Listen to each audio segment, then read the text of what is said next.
अब आगे का प्रश्न लेते हैं। आपने राजा मुचुकुंद की कथा सुनी होगी, ठीक है। मुचुकुंद की कथा भागवत का है, ये 10वां स्कंद है, ठीक है। 51वां अध्याय है, 51 51वें अध्याय में आप पढ़ लेना, और इसमें वो प्रसंग बता देता हूं थोड़ा। भगवान श्री कृष्ण मुचुकुंद को कहते हैं, तुम अपने मन और सारे मनोभावों को मुझे समर्पित कर दो, मुझ में लगा दो, और फिर स्वच्छंद रूप से पृथ्वी पर विचरण करो। मुझ में तुम्हारी विषय वासना शून्य निर्मल भक्ति सदा बनी रहेगी। तुमने क्षत्रिय धर्म का आचरण करते हुए समय, देखो, तुमने क्षत्रिय धर्म का आचरण करते समय शिकार आदि के अवसरों पर बहुत से पशुओं का वध किया है। इस बात को आप ध्यान देना। राजा मुचुकुंद को भगवान श्री कृष्ण कह रहे हैं कि तुमने क्षत्रिय धर्म का आचरण करते समय शिकार आदि के अवसरों पर बहुत से पशुओं का वध किया है। अब एकाग्र चित्त से मेरी उपासना करते हुए तपस्या के द्वारा तुम उस पाप को धो डालो। यानी भगवान यहां पे हिंसा की निंदा कर रहे हैं किस्म से। पशुओं का वध किसी प्रकार में किया वो पापी है। राजन, अगले जन्म में तुम ब्राह्मण बनोगे और तुम समस्त प्राणों के सच्चे हितैषी परम सुहृद होगे तथा फिर मुझ विशुद्ध विज्ञान घन परमात्मा को प्राप्त करोगे। आगे फिर मुचुकुंद जो है हिमालय में जाकर तपस्या करने लगे। भगवान नर नारायण के नित्य निवास स्थान बद्रिकाश्रम में जाकर बड़े शांत भाव से गर्मी सर्दी आदि दोनों सहते हुए तपस्या के द्वारा भगवान की आराधना करने लगे। अब आ जाते हैं भागवत के प्रथम स्कंद 5वां अध्याय, भगवान के यश कीर्तन की महिमा और देवर्षि नारद जी का पूर्व चरित्र, ठीक है। यह संवाद है भगवान वेदव्यास जी और नारद जी के बीच। अब इस बात को नारद जी जो कह रहे हैं ना भगवान वेदव्यास जी को, ठीक से सुनो कि संसारी लोग स्वभाव से विश्व में फंसे हुए हैं। धर्म के नाम पर आपने उन्हें निंदित यानी पशु हिंसा युक्त सकाम कर्म करने की भी आज्ञा दे दी है।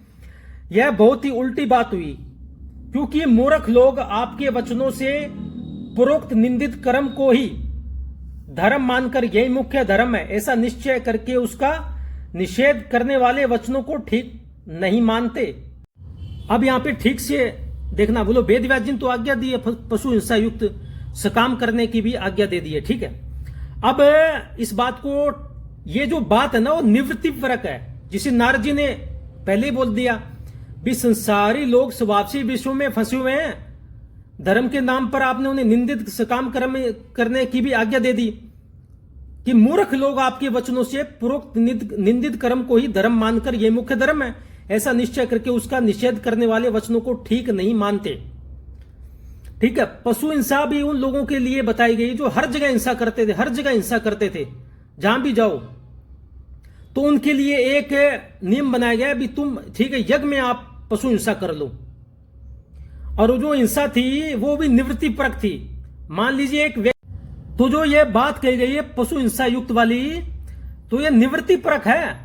हर जगह जो एक व्यक्ति है जो हर जगह हिंसा ही करते हैं, क्योंकि वृत्ति तो एक प्रवृत्ति तो एक जैसी होती नहीं है किसी की, कोई सतोगुणी है, कोई रजोगुणी है, कोई तमोगुणी है, ठीक है। तो उनको मार्ग पर लाने के लिए, धर्म मार्ग पर लाने के लिए पशु हिंसा युक्त सकाम करने के गए वेदव्यास जी थी, लेकिन वो निवृत्ति परक थी।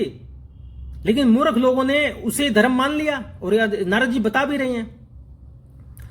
अब जो व्यक्ति हमेशा ही नशा करता है, बीड़ी सिगरेट जो भी है, या मांस खाता है, उसको बोलो तुम रेगुलर मांस न खाकर, रोज बीड़ी सिगरेट न पीकर हफ्ते में आप पी लो। एक हफ्ते के अंदर एक ये नियम बना लो, हमें तो हफ्ते में मांस खाना है या हफ्ते के अंदर बीड़ी सिगरेट पीना है। तो ये जो बात कही जाती है वो निवृत्ति के लिए है, ताकि ये धीरे धीरे गलत कर्मों का त्याग कर दे, मांस भी छोड़ दे, बीड़ी सिगरेट पीना भी छोड़ दे, ठीक है। इस तरह का हफ्ते से वो फिर आएगा 5 दिन में एक बार पीगा या मांस खाएगा, 5 दिन से फिर 2 दिन में आ जाएगा, 2 दिन में एक बार हम कहेंगे भी 2 दिन में एक बार सिगरेट बीड़ी पी लो और मांस का सेवन 2 दिन में करो।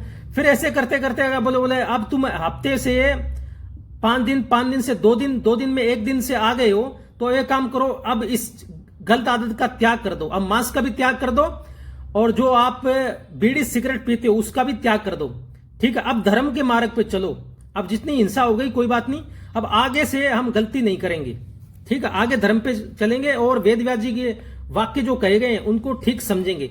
तो ये जो पशु हिंसा युक्त है ये निवृत्ति परक है, ये हमेशा के लिए नहीं है। ये नारद जी ने कहा है, ये मूर्ख लोग आपके वचनों से प्रोक्त निंदित कर्म को ही धर्म मानकर यही मुख्य धर्म है ऐसा निश्चय करके उसका निषेध करने वाले वचनों को ठीक नहीं मानते।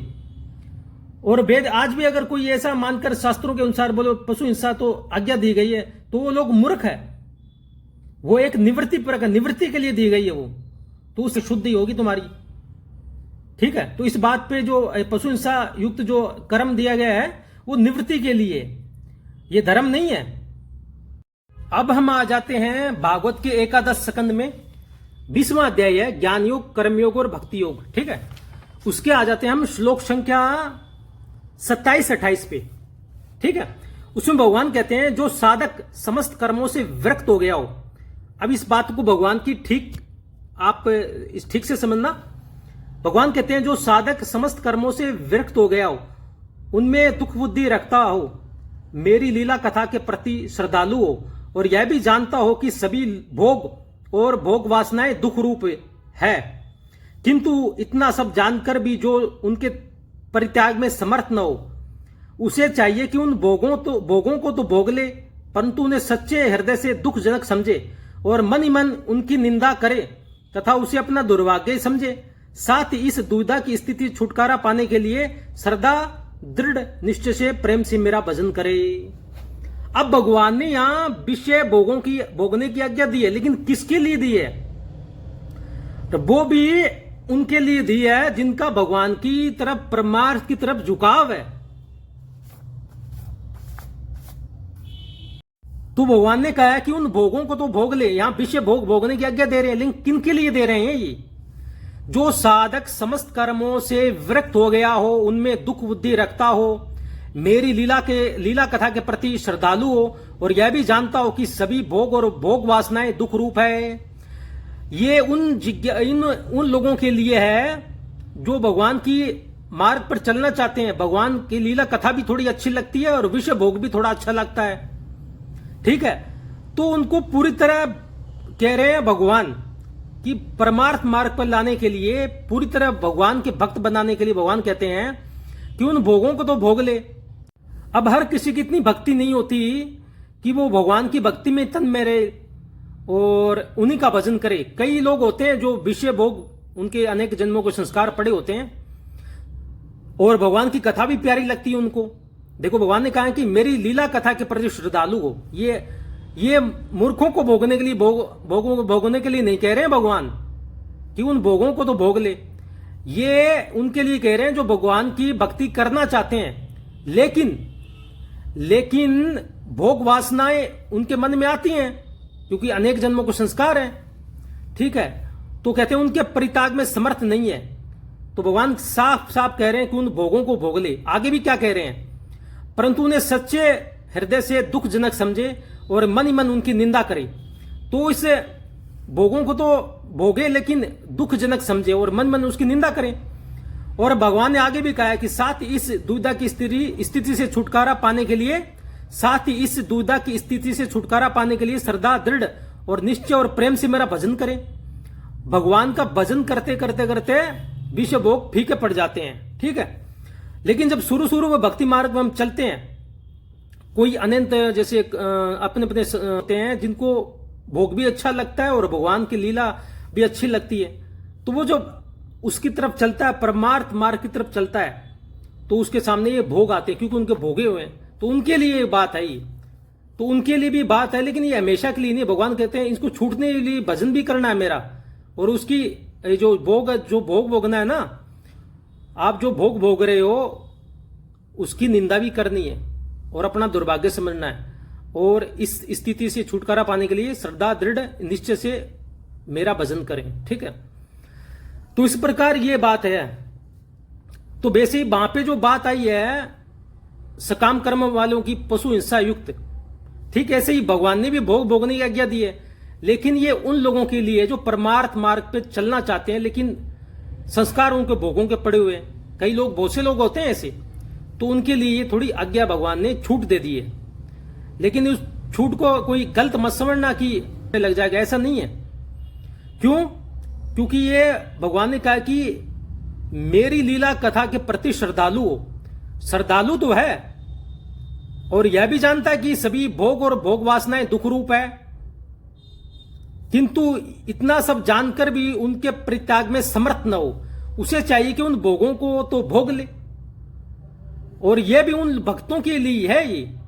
अब जो भक्त भगवान में तन्मय हो गए हैं, उनकी लीला कथा में ही मस्त रहते हैं, ठीक है, भगवान की भक्ति के सिवाय और कुछ नहीं चाहिए, नहीं उनको संसार से मतलब है, नहीं भोगों से, उनके लिए ये बात नहीं है, ठीक है। तो इसका उल्टा अर्थ मत लगा लेना आप, ठीक है।